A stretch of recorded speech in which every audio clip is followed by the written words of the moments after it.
Hello बच्चों, आज हम बात करेंगे चैप्टर नंबर 2 इंटरनेट सर्विसेज में। बेसिकली यहाँ पे बात होती है कि आप इंटरनेट के थ्रू कौन कौन सी सर्विसेज अवेल करते हो और जो सर्विसेज आप अवेल करते हो उनके फ़ायदे क्या हैं। तो कुल मिलाकर के यहाँ पे कह लो ऐसी बात होती है जिसमें आप फ़ायदे बताते हो इंटरनेट सर्विसेज के, different type of services like email, video conferencing, e learning and all. अब इसमें हम लोग क्या करेंगे, अभी के लिए हम लोग यहाँ पे फ़ायदे नुकसान के बारे में बात करेंगे और ये वन शॉट वीडियो होने वाला है, तो यहाँ पे कुछ चीज़ें क्विक रिवीजन टाइप में रहेंगी। और ठीक है, तो पहले हम बात करेंगे आपका एडवांटेजेस ऑफ वेब सर्विसेज। देखो इसका यूज़ हमारा क्या है, कोई भी आपकी वेब सर्विस है, इसको आप यूज़ कर सकते हो एज अ होल कि आपके पास में कोई भी सर्विस आ रही है, सपोज ई लर्निंग आ रही है या आपके पास में कह लो वीडियो कॉन्फ्रेंसिंग आ रही है या ई शॉपिंग आ रही है, ई बैंकिंग आ रही है, तो यहाँ पे आप इन सबको यूज कर पा रहे हो। क्लियर। आगे अब हम बात कर रहे हैं यहाँ पे, तो पहली सर्विस क्या है, इजी कम्युनिकेशन, यानी कि आपका जो कम्युनिकेशन है वो हर एक इंटरनेट सर्विस से आसान हो जाता है। फिर हमने क्या बात करी, टाइम सेविंग, हर एक इंटरनेट टाइम सेव जरूरी करेगा। फिर हमने क्या बोला, 24/7 अवेलेबिलिटी, हर कोई इंटरनेट सर्विस चाहे वीडियो कॉन्फ्रेंसिंग, ई बैंकिंग, ई लर्निंग, ई शॉपिंग कुछ भी हो, ये आपका क्या होगा, 24/7 अवेलेबल जरूर होगा। फिर आता है ग्लोबल एक्सेस, यानी कि हर एक इंटरनेट सर्विस की हमेशा ग्लोबल एक्सेस जरूरी रहेगी। आप उसमें कुछ भी कर लो, चाहे आपका ई लर्निंग है तो आप वर्ल्ड के किसी भी ट्यूटर से आप पढ़ सकते हो, चाहे वो आपका ई बैंकिंग हो तो वर्ल्ड के किसी भी कोने में आप पैसा भेज सकते हो। तो different different type of services आपकी ग्लोबली एक्सेसिबल है। अब ये कुछ डिसएडवांटेजेस हैं जिनको आप हर इंटरनेट सर्विस में लिख सकते हो, जैसे कि हर एक इंटरनेट सर्विस में सिक्योरिटी रिस्क जरूर होता है। सिक्योरिटी रिस्क लाइक फ्रॉड्स, है ना, जैसे स्पेशली किसमें होता है, ई बैंकिंग में हो सकता है या आपका कह लो ई शॉपिंग में होता है। ये कुछ ऐसे प्लेटफॉर्म है जहाँ पे डेफिनेटली बहुत ज़्यादा फेस किए जा रहा है सिक्योरिटी रिस्क का। ठीक है। अब हम बात कर रहे हैं इंटरनेट डिपेंडेंसी, यानी कि internet is required for all the web services. अब आप कोई भी वेब सर्विस यूज करिए, बिना इंटरनेट के एक्सेसिबल है ही नहीं। फिर प्राइवेसी इश्यूज, ओके, ये भी बहुत ज़्यादा पॉपुलर हो रहा है इस समय पे। क्या, कि किसी की भी आईडी, किसी की भी प्रोफाइल, किसी के भी कॉन्टेक्ट डिटेल्स, किसी का भी क्रूशियल डेटा क्या होता है, लीक हो जाता है ऑनलाइन। तो दैट इज कॉल्ड प्राइवेसी। अब हमने बात करी है डिजिटल एडिक्शन, बहुत ज़्यादा कॉमन है। इंस्टाग्राम, फेसबुक या यूट्यूब के शॉर्ट्स, बेसिकली शॉर्ट वीडियोस, ये एडिक्शन बहुत क्रिएट करती हैं बिटवीन द यूजर्स। ठीक है। तो एक्सेसिव यूज़, ठीक है, आप इसको मेंशन कर सकते हो यहाँ पे। एक्सेसिव यूज़ क्या होता है कि आप किसी चीज़ का बहुत ज़्यादा यूज़ कर रहे हो तो दैट क्रिएट एडिक्शन, और इससे प्रोडक्टिविटी भी कम होती है। क्लियर है। आगे बढ़ते हैं। अब हमारा पहला जो ई सर्विस है दैट इज चैट। चैट क्या होता है, जैसे कि जब भी हम text based, real time text based messages है, कम्युनिकेशन, ठीक है, रियल टाइम अगर हम वॉइस बेस्ड कम्युनिकेशन करते हैं तो that is called a voice, या कह लो आप कॉल करते हो that is called a voice based. यहाँ पे हम क्या कर रहे हैं, यहाँ पे हम टेक्स्ट बेस्ड कर रहे हैं तो that is called a chatting, या कह लो आप चैट कह लो। तो इस बेसिकली इसमें बहुत ज़्यादा पॉपुलर है व्हाट्सएप करके, ठीक है, या इंस्टाग्राम का आप मैसेंजर है, फेसबुक का मैसेंजर है, तो ये सारे अलग अलग तरीके के हैं। अब इसके फायदे क्या हैं, जो अपार्ट फ्रॉम दैट आप इसके अलावा भी इसमें लिख सकते हो, जैसे कि हाँ, एक और चीज़ है जो हमने ऊपर अभी फायदे आपको बताए, जैसे यहाँ पे हमने क्या आपको बताया फायदे, easy communication, time saving, availability और ये सारे। तो ये आप यहाँ पे नहीं लिखना है, यहाँ पे हमने ये नहीं लिखना है, यहाँ पे हमने अदर देन दैट लिखना है, यानी कि जो स्पेसिफिकली चैटिंग के लिए रिक्वायर्ड है वो हमने यहाँ पे लिखा है। जैसे कि इंस्टेंट रियल टाइम कम्युनिकेशन, आप तुरंत के तुरंत बात कर सकते हो। फिर क्या है, easy to use and low cost, yes obviously आप पोस्ट करेंगे तो ज़्यादा पैसा लगेगा, आप ऑफलाइन फ्री में चैटिंग कर सकते हो। फिर हमने क्या बोला, save time and travel, travel time बचाएगा और आपका समय भी बचाएगा। फिर क्या है, क्विक डिसीजन के लिए बहुत ज़रूरी है, आप लेटर लिखोगे फिर वो कहीं फॉरवर्ड होगा, फिर दूसरी जगह फॉरवर्ड होगा, तो आपकी चैटिंग के थ्रू आप कोई भी डिसीजन लेना है आप आसानी से ले सकते हो, या कोई ग्रुप डिस्कशन है तो ये भी बहुत इंपॉर्टेंट है, इसमें आप ले सकते हो। फिर आता है इसके नुकसान। नुकसान क्या है, डिस्ट्रैक्शन, आप कोई काम कर रहे हो, आप पढ़ाई कर रहे हो तो इससे डिस्ट्रैक्शंस भी क्रिएट हो सकती हैं। फिर आता है मिसकम्युनिकेशन। मिसकम्युनिकेशन यानी कि कई बार जैसे आप सपोज हम कोई चैटिंग लिख रहे हैं, ठीक है, अब इसमें सपोज हेलो हमने लिखा, अब वो कैसा हेलो है वो समझ में नहीं आएगा आपको, क्योंकि जो टोन हम लोग नॉर्मल बात करते हैं वो और जो टेक्स्ट में लिखते हैं वो दोनों में अंतर होता है। आप टोन एक्सप्रेस नहीं कर पाते हो इन द टेक्स्ट मैसेजेस। आप यहाँ पे क्या करते हो, सिर्फ आप डिस्प्ले करते हो क्या, या सिर्फ आप शेयर कर पाते हो क्या, सिर्फ आपका मैसेज, ना कि आप अपने टोन को या वे ऑफ एक्सप्रेसिंग, अलग अलग चीजें होती है। फिर आता है privacy and security risk, obviously. ठीक है, ये भी एक उसका नुकसान ही है। कई बार डेटा आपसे बात करते हुए ओटीपी के थ्रू लीक हो जाता है, या आपका कोई भी मैसेज आया जिसके थ्रू फ्रॉड मेल आ गए, तो दैट इज ऑल्सो। देन आता है इंटरनेट डिपेंडेंट, यानी कि इंटरनेट के बिना आप इसको एक्सेस नहीं कर पाएंगे। फिर आता है ईमेल। ईमेल क्या होता है? बेसिकली जैसे हम लोग लेटर लिखते हैं, तो लेटर का ही एक फॉर्म होता है ईमेल, जो कि अब कह लो एडवांस हो गया, या आपके टेक्नोलॉजी आने के बाद में ईमेल एक नया प्रोसेस आया है। ठीक है। फिर हमने क्या बोला, अटैचमेंट मैसेजेस के थ्रू, या आप कह लो ईमेल के थ्रू। अब ईमेल और जीमेल में बहुत लोग कंफ्यूज होते हैं। ईमेल क्या होता है? बेसिकली एक सर्विस है, और जीमेल क्या है? एक सर्विस प्रोवाइडर है, यानी कि गूगल में। फिर आता है इसका फायदा। फायदा क्या है? Obviously fast message delivery. फिर क्या कर सकता है? फाइल सेंड कर सकता है, डॉक्यूमेंट सेंड कर सकता है। चैटिंग में ये फैसिलिटी नहीं है। फिर पैसा बचाएगा, ऑब्वियसली हर हर कोई इंटरनेट सर्विस आपकी कॉस्ट इफेक्टिव है, और यहाँ पे आपका लो कॉस्ट कम्युनिकेशन, कम से कम में। इनफैक्ट पैसा तो लगता भी नहीं ईमेल में, सिर्फ आपका नेटवर्क लगता है, इंटरनेट लगता है। फिर आता है फॉर्मल कम्युनिकेशन के लिए, अभी हमने ऊपर बताया जितने भी फॉर्मल, जहाँ पे लेटर्स का यूज होता था, वहाँ पे अब ईमेल का यूज होता है। आगे बढ़ते हैं। अब हमने क्या बोला? डिसएडवांटेज। अब डिसएडवांटेज में सबसे पहला तो यही आता है, स्पैम और जंक। आपने जहाँ जहाँ भी मेल डाल के रखी है, सब जगह से स्पैम आएगा। आपने जिस भी वेबसाइट पे अपनी मेल डाली है, स्पैम और जंक मेल्स आएंगे। ठीक है। फिर आता है इंटरनेट एक्सेस। ओके। फिर आता है risk of phishing attacks. Phishing attacks basically होते हैं जो आपके साइबर अटैक्स होते हैं, जिनसे आपका डेटा लीक हो जाता है, that is called phishing attacks. फिर इनबॉक्स ओवरलोडेड। जब स्पैम और जंक बहुत ज़्यादा आ जाएंगे, तो आपका जो इनबॉक्स है वो ज़्यादा हो जाएगा, जिससे स्पेस वगैरह जाने की ज़्यादा पॉसिबिलिटी है। फिर हमने क्या बात करी? Video conferencing. Video conferencing basically होता है formal communication, real time video based. अभी हमने ऊपर बात करी थी चैटिंग में, चैट बेस्ड होता है, और ये वीडियो बेस्ड कम्युनिकेशन है, जिससे ऑडियो वीडियो कम्युनिकेशन होता है between the two different locations, या कह लो टू डिफरेंट सिटीज, या intercity, interstate, inter country. That is called video conferencing. अब इसकी जैसे कि आपने अभी ऑनलाइन क्लासेस करी, या जूम के थ्रू, या कोई मीट के थ्रू, कोई भी हो रहा है, that is called video conferencing. फिर हमने बात करी इसके फायदे क्या होते हैं। फायदे बेसिकली बहुत सारे होते हैं, अभी यहाँ तुमने चार लिखे हैं। Face to face interaction, remote areas में आसानी से हो जाता है। ऑनलाइन क्लासेस एंड मीटिंग्स में भी इसका फायदा है। सेव्स ट्रैवल कॉस्ट, पैसा बचाएगा, आने जाने का खर्चा बचाएगा, जिससे कंपनीज बहुत प्रॉफिट में होती हैं। फिर कोलैबोरेशन को इम्प्रूव करता है। ठीक है। अब इसके अलावा अपार्ट फ्रॉम इट, बहुत सारी ऐसी सर्विसेज हैं जो एक्सेस करते हैं। फॉर एग्जांपल, आप कोऑर्डिनेशन भी कर सकते हो। ठीक है। कोऑर्डिनेशन भी कर सकते हो किसके बीच में? Between that two branches of the company. तो इसका एक इसमें भी बहुत यूजफुल है। और भी बहुत सारे फायदे हैं, अभी के लिए बस इतना समझ लीजिए कि हाँ, ये भी एक फायदा। फिर हम बात करते हैं डिसएडवांटेज।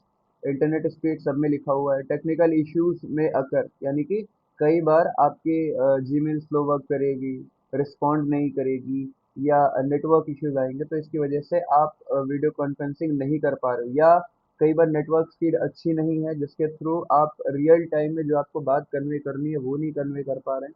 फिर देन आता है less personal than physical meetings. Yes, आप फिजिकल मीटिंग्स करेंगे बजाय कि ऑनलाइन मीटिंग्स के। ठीक है। सॉरी, आप प्रेफर करेंगे, क्योंकि फिजिकल मीटिंग्स में ज़्यादा इफेक्टिव होता है, आपको ज़्यादा वन टू वन बात होती है, तो ज़्यादा समझ में आती है। लेकिन जब आप ऑनलाइन रहते हो, तो ये सब चीज़ें समझ में नहीं आती है। फिर आता है स्क्रीन फटीग। बेसिकली ये बात कर रहा है स्क्रीन से होने वाले नुकसान के, जो कि आपकी बॉडीज में होते हैं, जैसे हेडेक, या फिर आपके माइग्रेन वगैरह प्रॉब्लम जो भी है। फिर आगे बात करते हैं e learning. E learning basically अभी जो आप कर रहे हो, ऑनलाइन पढ़ाई करना, that is called e learning. ठीक है, आगे बढ़ते हैं। ई लर्निंग में बेसिकली ऑनलाइन प्लेटफॉर्म्स होते हैं, जहाँ से आप किसी भी टॉपिक को पढ़ते हो। For example Byju's, Unacademy, Vedantu, next Toppr, बहुत सारे। फिर इसके फायदे क्या हैं? आप किसी भी टाइम और कहीं पे भी और कहीं से भी आप पढ़ सकते हो। फिर क्या है? Wide range of courses. ऐसा नहीं है कोई ऐसा कोर्स जो कि ऑनलाइन यूट्यूब पे ना पढ़ा हो। हर कोई कोर्स, हर कोई चीज़ आपकी यूट्यूब पे ज़रूर पड़ी है। फिर आता है cost effective education. Yes, obviously आपकी जो फीस दे रहे हो आप ऑफलाइन कोचिंग्स में 70-80 हज़ार रुपये, वही सेम चीज़ आपको ऑनलाइन मिल रही है फ्री ऑफ कॉस्ट, या फिर कह लो मिनिमल कॉस्ट पे। ठीक है। फिर आता है सेल्फ पेस, यानी कि सपोज किसी बच्चे को 3 बार में कोई टॉपिक समझ में आ रहा है, वही कोई बच्चा है जिसको 2 बार भी समझ में आ गया, तो दोनों के समझने में डिफरेंस है। लेकिन ऑफलाइन में हम हर किसी को ले करके नहीं चलते। लेकिन ऑनलाइन में क्या होता है, आपको 2 बार वीडियो रिपीट करना है, आपको 3 बार रिपीट करना है, आप आसानी से इस वीडियो को रिपीट कर सकते हो और इसको पढ़ सकते हो। तो that is called self pace, यानी कि आपके अकॉर्डिंग जो आपकी स्पीड है, आपको 3 बार में समझ में आ रहा है, 4 बार में समझ में आ रहा है आसानी से, उसके अकॉर्डिंग आप इन सब चीज़ों को कर पा रहे हो। फिर आता है 3D एनिमेशन के थ्रू, ये भी एक इम्पॉर्टेंट है, आप इसको भी चाहो तो नोट डाउन कर लीजिए। 3D एनिमेशन के थ्रू अगर आप पढ़ना चाहो किसी भी टॉपिक को तो आसानी से आप पढ़ सकते हो, है ना। इंटरेक्टिव होता है 3D के बेसिस पे, अगर आप 3D एनिमेशन के थ्रू कोई टॉपिक पढ़ते हो तो आसानी से आप पढ़ पा रहे हो। ठीक है, फिर आगे बढ़ते हैं। नेक्स्ट क्या कह रहा है,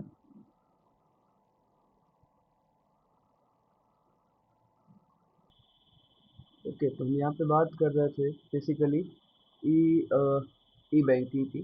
अभी तक हमने बोला ई लर्निंग क्या होता है। अब देखो ई बैंकिंग क्या होता है, ये आपका बैंकिंग सर्विसेज को एक्सेस करने के लिए, कहाँ पे एक्सेस करने के लिए, आपका on your phone, PC, laptop, desktop, that is called E banking. जैसे एसबीआई का नेट बैंकिंग, केनरा का होता है क्या, AI1 आता है आपका। ठीक है, आप इसको भी चाहो तो नोट डाउन कर लो, या आप चाहो तो एज एग्जाम्पल इसको लर्न करके लिख लीजिए। आपके गूगल पे, फ़ोन पे, जितने भी आपके पेमेंट बेस्ड एप्लीकेशन हैं online, that is E banking. फिर आता है इसके फ़ायदे क्या हैं, तो 24/7 एक्सेसिबल है। ठीक है, इजी फंड्स ट्रांसफ़र हो सकते हैं, आपको कहीं भी ट्रांसफ़र करना है आसानी से आप कर सकते हो। टाइम और एफर्ट बचेगा, संडे है या मंडे है, इससे कोई फ़र्क नहीं पड़ेगा, आपको बैंक जाने की ज़रूरत नहीं, आसानी से आपका काम हो जाएगा। फिर क्या है, पेपरलेस ट्रांज़ैक्शन, अभी आप अकाउंट जाएँगे, वहाँ पे आप फॉर्म भरेंगे, फॉर्म भरने के बाद पैसे निकालेंगे, आप पेपर वेस्ट होता है, पेपर वेस्ट के साथ में पेड़ पेड़ की भी कटिंग होती है। तो इन सब चीज़ों से आप बहुत ज़्यादा बच जाते हो, कह सकते हो आप इन्वायरमेंट फ्रेंडली भी है ये। इसमें लिखा नहीं हुआ है लेकिन आप इसको चाहें तो नोट डाउन कर सकते हैं, इन्वायरमेंट फ्रेंडली है क्योंकि आपका ये पेपर बचाता है। फिर आता है रिस्क ऑफ साइबर फ्रॉड। बिल्कुल, आप जब भी कोई बैंकिंग एप्लीकेशन यूज़ कर रहे हो, अगर आपने कोई बहुत आसान पासवर्ड रख लिया है तो इससे बहुत ज़्यादा केस है कि आपका पासवर्ड हैक हो सकता है, पासवर्ड चोरी हो सकता है, जिससे डेटा लीक या आपके जो पैसे भी हैं वो सारे खाली हो सकते हैं। फिर क्या है, टेक्निकल फेलियर, सर्वर एरर।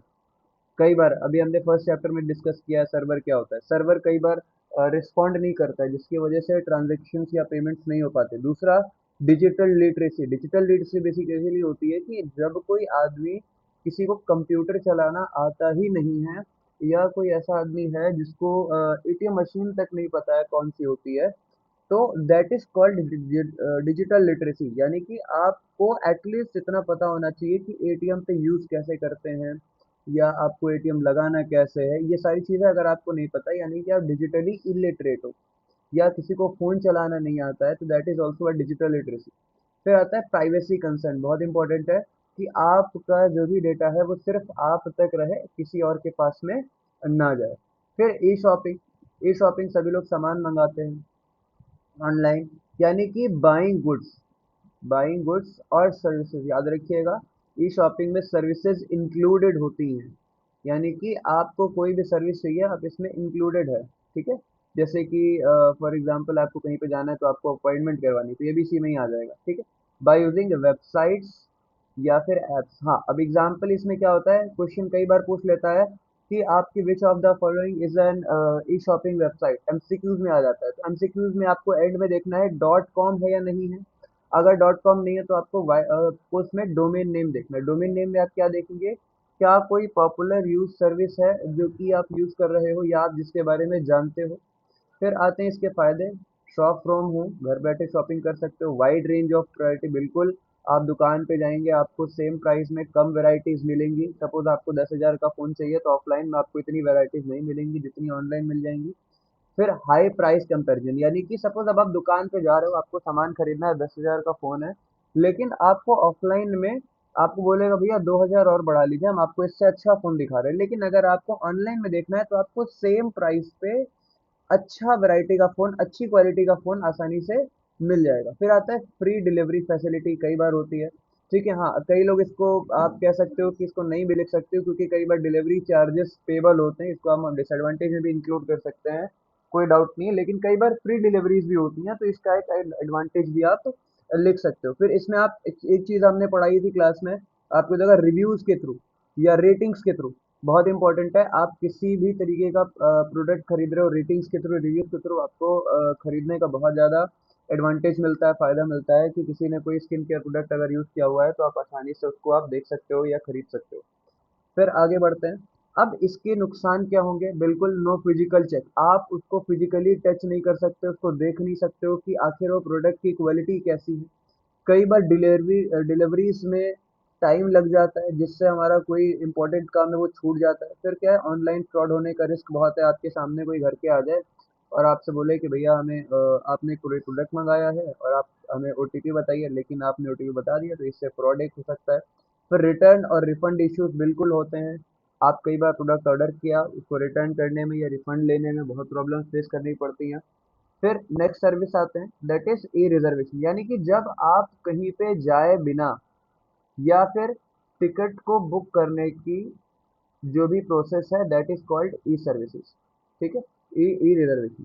समझ में आ रही है बात? अब यहाँ पे बुकिंग क्या होती है? जैसे रेलवे टिकट बुकिंग है, प्लेन टिकट बुकिंग है, किसी होटल में कोई आपको बुक करना है। फिर दैट इज ऑल्सो एक और हो सकता है, जैसे आपको कहीं पे जाना है तो आपको ओला कैब ये सारी भी ई रिजर्वेशन में ही आ जाएंगे। ठीक है। फिर आता है क्विक बुकिंग प्रोसेस, यानी कि आपने तुरंत फोन उठाया, तुरंत बुक किया, आसानी से आपका काम हो गया। फिर अवेलेबल एनी टाइम, सुबह शाम दिन रात, रात के 2 बज रहे हैं, आपको कहीं पे जाना है, इमरजेंसी है, तो आप तुरंत वहां से ओला कैब बुक करिए, आप तुरंत चले जाइए। फिर क्या है, सेव टाइम, बिल्कुल सही बात है। Cancellation options available, okay. अब इसमें एक चीज छूट गई है। क्या छुट्टी है कि इसमें जो भी आपका कमीशन फीस थी वो अब नहीं ले रहा है। ठीक है। कमीशन फीस जो कई बार ले लेते थे कि आप हॉलिडे पैकेज प्लान कर रहे हैं, आपको जाना है कहीं पे, तो आप जब भी प्लान करते हो तो कुछ परसेंट कमीशन एक ट्रैवल एजेंट के पास में जाता है, तो वो अब यहाँ पे नहीं ले रहा है। ये रिजर्वेशन पे आप खुद का आप हॉलिडे प्लान कर सकते हो और आसानी से आप जा सकते हो। फिर क्या आता है, सर्वर साइट फेलियर, अगर साइट नहीं चली तो आपका पेमेंट भी गया, प्रॉब्लम हो सकती है। फिर इंटरनेट डिपेंडेंसी, अब बिना इंटरनेट के आप कर ही नहीं सकते हो, बिल्कुल। इश्यूज, पेमेंट इश्यूज, कई बार पेमेंट कर रहे हैं, हो नहीं रहा है, पेमेंट हो गया तो फिर हमें पता नहीं चल रहा है हो रहा कि नहीं हो रहा है, कंफर्मेशन। फिर limited support during the errors, yes, okay. अगर कोई गलती हो जाती है, अगर कोई आपसे मिस्टेक हो गई है, बाय मिस्टेक आपको कहीं पे जाना था, वहां का होटल ना बुक करके आपको कहीं दूसरी जगह का रिजॉर्ट आपने बुक कर लिया है, तो उसके लिए कोई आपके पास सपोर्ट टीम नहीं है। आप कहीं पे कॉल नहीं कर सकते हो कि हाँ हमें ये करना है या कुछ और करना है। फिर आप आते हैं e governance. E governance basically जो अब बहुत ज़्यादा चल रहा है, इस पे क्वेश्चन आने की संभावना बहुत ज़्यादा है कि ई गवर्नेंस क्या होता है। ई गवर्नेंस बेसिकली जब आपकी गवर्नमेंट आपको ऑर्डर पास करने के लिए ऑनलाइन आपको ऑर्डर इशू करती है, that is called e governance. Basically जो गवर्नमेंट्स के ऑफिसर्स हैं, वहाँ का जो काम जब भी ऑनलाइन हो जाता है, that is called e governance. ये बहुत इंपॉर्टेंट है बेटा, इससे सवाल या तो एडवांटेज या तो डिसएडवांटेज पे 100% आपसे पूछा जाएगा। फिर ट्रांसपेरेंट गवर्नमेंट सर्विसेज क्या होता है? आप पारदर्शी बेसिकली कह सकते हैं कि हाँ, अब सपोज हमें यहाँ से आपको कहीं पे जाना है, अब वहाँ के लोगों तक अगर आप क्लियरली बात कर पा रहे हो, दैट्स ओके। लेकिन अगर आपके बीच में कोई 2-3 लोग आ रहे हैं, किसी के थ्रू आप बात को कन्वे करा रहे हो, तो इससे कुछ प्रॉब्लम हो सकती है, कम्युनिकेशन एरर भी हो सकता है। लेकिन जब आप ई गवर्नेंस में होते हो तो आपको डायरेक्टली बात होती है किससे? गवर्नमेंट के रिप्रेजेंटेटिव से, ना कि किसी बीच के किसी आदमी से। ठीक है। रिड्यूसेस करप्शन, ओके, बिल्कुल होगा, क्योंकि जब बीच में कोई आदमी नहीं रहेगा तो करप्शन अब ऑटोमेटिकली कम हो जाएगा। टाइम भी बचाएगा, पेपर वर्क भी बचाएगा। पब्लिक सर्विसेज तक पब्लिक अपने आप पब्लिक सर्विसेज तक पहुंच सकती है, या पब्लिक को अवेयर कराया जा सकता है उनके सर्विसेज को। इसमें आप एक और ऐड ऑन कर सकते हो कि जो भी फैसिलिटीज है पब्लिक के लिए, वो पब्लिक को पता चल जाती है बाय यूजिंग ई गवर्नेंस, और उसको एक्सेस कर पाता है या उसको रिसीव कर पाता है। फिर disadvantage, digital divide. Digital divide अभी हम आगे बात करेंगे। बेसिकली ये तब होता है जब आपके टेक्नोलॉजी गैप होती है बिटवीन द टू एरियाज, जब आप एक एरिया में टेक्नोलॉजी बहुत ज़्यादा है, एक में कम है, तो that is called digital divide. फिर आता है सिक्योरिटी थ्रेट। सिक्योरिटी थ्रेट क्या होता है? कई बार आप सपोज कोई एप्लीकेशन यूज़ कर रहे हो या कोई गवर्नमेंट का ऐप यूज़ कर रहे हो, उसके उसी के जैसे सेम कोई ऐप आ जाता है, लेकिन वो गवर्नमेंट का ऐप नहीं होता, वो किसी थर्ड पार्टी या फ्रॉडस्टर का ऐप होता है, जिससे आपका प्रॉब्लम हो सकती है। आपने वहाँ पे डिटेल्स डाल दी हैं आप अपनी, या जो कुछ भी आपको चाहिए वहाँ से आपने अपना अकाउंट नंबर या एफएससी कोड या बहुत ज़रूरी पासवर्ड्स भी आपने डाल दिए हैं, तो जिससे आपको प्रॉब्लम हो सकती है। फिर टेक्निकल इश्यूज बिल्कुल आते हैं, आपको कई बार टेक्निकल इश्यूज फेस करने पड़ते हैं। लैक ऑफ अवेयरनेस, कई बार अवेयर नहीं होते हैं कि एग्जैक्टली कौन सा पोर्टल है जहाँ पे आपको विजिट करना है अपनी सर्विसेज के लिए। फिर आते हैं ई ग्रुप। ई ग्रुप क्या होता है? ये बेसिकली होते हैं ऑनलाइन कम्युनिटीज। जैसे क्लास में आप लोग क्या करते हो, हर एक क्लास का एक ग्रुप होता है, या 3-4 लड़कों का या कुछ लोगों का एक ग्रुप होता है, तो जिसमें आपकी कम्युनिकेशन होती है, आप आसानी से बात कर पाते हो, कोई भी डिसीजन है आप आसानी से ले सकते हो। लेकिन ये बिल्कुल अलग है, ये आपके फ़ोन पे जैसे व्हाट्सएप ग्रुप होता है वैसे ही सेम ये ग्रुप है। ठीक है, इसमें गूगल ग्रुप का ऑप्शन है, आप व्हाट्सएप ग्रुप में भी इसका ऑप्शन लिख सकते हो। इंस्टाग्राम पे कई सारे ग्रुप चलते हैं, आप उसका भी एग्जाम्पल लिख सकते हो। हाँ, ग्रुप का नाम नहीं लिखना है। अगर कोई एग्जाम्पल आपसे पूछता है तो आपको ग्रुप का नाम नहीं लिखना है, आपको सिर्फ एक फैसिलिटी बतानी है कि हाँ, इंस्टाग्राम पे कम्युनिटी होती है, यूट्यूब पे कम्युनिटी होती है, या व्हाट्सएप पे ग्रुप बना सकते हैं, तो दैट इज ई ग्रुप। फिर आता है आपको कम्युनिकेशन बिल्कुल आसानी से हो जाती है, इंफॉर्मेशन आप शेयर कर सकते हो, टीम वर्क आसानी से होता है, टाइम मीटिंग टाइम बचाता है, कम समय में आप एफर्ट दे सकते हो, प्लस आप का जो रिजल्ट है मीटिंग का वो बहुत आसानी से निकल सकता है, आपको फिजिकली मिलने की ज़रूरत नहीं है, जिससे ट्रांसपोर्टेशन कॉस्ट, टाइम, ये सब कुछ बचेगा। फिर इसके डिसएडवांटेज क्या है? कई बार इंफॉर्मेशन बहुत ज़्यादा हो जाती है ना? कई बार इर्रेलेवेंट मैसेजेस आने लगते हैं। जैसे अब कोई टॉपिक पे बात हो रही है तो कोई तीसरा बंदा आकर के किसी और टॉपिक को छेड़ देगा, तो इसका कोई मतलब नहीं है जिस टॉपिक पे बात हो रही है। ठीक है? फिर आता है प्राइवेसी कंसर्न्स, बिल्कुल होते हैं कई बार, प्राइवेसी इश्यूज हो जाते हैं कई बार लोगों को, विच मीन्स कि आपका जो भी डेटा है, प्राइवेट डेटा, उसको भी लीक कर दिया जाता है ऑनलाइन बिटवीन द ग्रुप्स। फिर आता है इंटरनेट डिपेंडेंट, बिल्कुल आपके बिना इंटरनेट के ये सारी चीज़ें वर्क करेंगी ही नहीं। फिर आता है social networking. Social networking basically जब आप कई सारे लोगों से या कह लो नए लोगों से मिलते हो, यूजिंग कम्युनिकेशन या फिर content sharing. Content sharing basically जब आप कोई स्पेसिफिक तरीके का कोई कंटेंट बना रहे हो और उसको शेयर कर रहे हो, that is called social networking. जैसे इंस्टाग्राम, फेसबुक, ट्विटर, लिंक्डइन, ये सारे आपके हैं सोशल मीडिया नेटवर्किंग ऐप्स।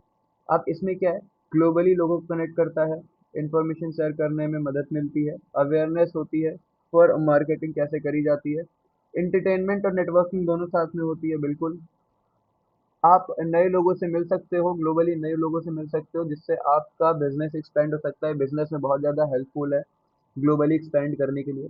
फिर डिसएडवांटेज क्या है? प्राइवेसी और डेटा का मिसयूज बिल्कुल होगा, है ना? फ्रॉड केसेस इसमें बहुत ज़्यादा बढ़ जाते हैं, फ्रॉड न्यूज़ है बहुत जल्दी फैलेगी, है ना? फिर एडिक्शन और टाइम वेस्ट, बिल्कुल इंस्टाग्राम इसका एक परफेक्ट एग्जांपल है। आज के टाइम पे इंस्टाग्राम और फेसबुक बहुत परफेक्ट एग्जांपल है इसका, कि आपका एडिक्शन भी हो रहा है और टाइम भी वेस्ट हो रहा है। बहुत सारे बच्चे एग्जाम टाइम में इंस्टाग्राम चलाते रहते हैं, यूट्यूब पे शॉर्ट्स देखते रहते हैं, जिससे प्रॉब्लम होती है और वो पढ़ नहीं पाते।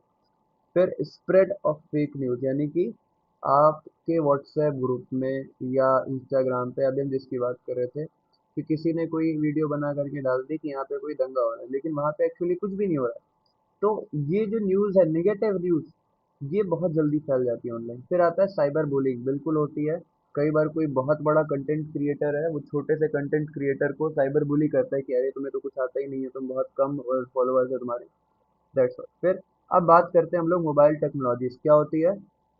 बेसिकली यहाँ पे हम बात करते हैं कितने तरीके के फ़ोन आए, या कह लो कितनी टेक्नोलॉजीज आई, और कितनी टेक्नोलॉजी से आप इमर्ज हो करके अब ये आप यूज़ करो। जैसे सबसे पहले टेक्नोलॉजी थी एसएमएस। एसएमएस यानी कि शॉर्ट मैसेजिंग सर्विसेज। ये बेसिकली टेक्स्ट मैसेजेस होते थे ऑफ 60 कैरेक्टर्स, याद रखिएगा। अगर कोई आप अगर लिखना हो कभी एग्जाम्पल में, तो 60 कैरेक्टर्स की लिमिट होती थी, सॉरी 160 कैरेक्टर्स की लिमिट होती थी, याद रखिएगा। एमएमएस में वर्ड लिमिट नहीं होती थी, इसमें बस केवल एक लिमिटेड स्पेस होता था फॉर सेंडिंग फोटोज या ऑडियोज। इसमें आपको सिर्फ कुछ लिमिट मिलती थी एमबीज की। फिर आया 3G टेक्नोलॉजी। 3G टेक्नोलॉजी में क्या हुआ, यहाँ पे हमने इंटरनेट आया, डब्ल्यू आया, और इसमें हमने क्या किया, ब्राउजिंग करना शुरू किया, इंटरनेट यूज करना शुरू किया, और कॉल्स आने लगी। कॉल्स कौन सी? Internet based call. ठीक है। फिर आगे आते हैं, फिर आए हम लोग 4G पे। 4G में हम लोगों ने क्या किया, यहाँ पे इंटरनेट स्पीड हमारी बढ़ी, ठीक है, और ये स्ट्रीमिंग और गेमिंग यहाँ पे बहुत ज़्यादा पॉपुलर हो गया।